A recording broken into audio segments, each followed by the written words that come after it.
Terima kasih Anda masih bersama kami dalam Kompas Aceh. Saudara, penumpang di Pelabuhan Ulele Banda Aceh sepi jelang mudik Lebaran. Pasalnya dalam sehari tak kurang dari 100 orang menyeberang ke Pulau Sabang atau kapal hanya terisi sekitar 40% dari total kapasitas.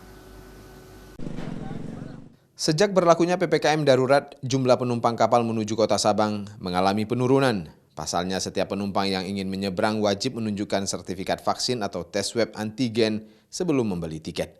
Dalam sehari tak kurang dari 100 orang penumpang yang menyeberang ke Pulau Sabang. Kapal hanya terisi sekitar 40% dari total kapasitas angkutan.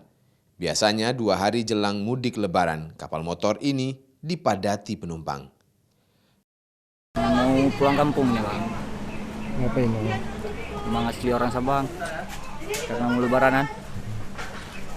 Kalau biasanya kapan pulangnya?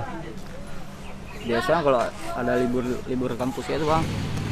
Sehari-hari kuliah sih Bang. Kalau lebaran tahun lalu, kalau masih pandemi kayak ini sepi Bang. 2 kapal ro-ro yang melayari rute Ulele Banda Aceh dan Balohan Sabang hanya berlayar 2 kali saja dalam sehari karena minimnya penumpang. Jika musim lebaran atau liburan panjang, banyak wisatawan dalam negeri seperti dari Sumatera Utara dan provinsi lain berkunjung ke Aceh. Namun karena ada penyekatan dan pemberlakuan PPKM darurat, jumlah wisatawan yang ingin berlebaran atau liburan ke Sabang menjadi menurun. Nova Misdayanti, Kompas TV, Banda Aceh.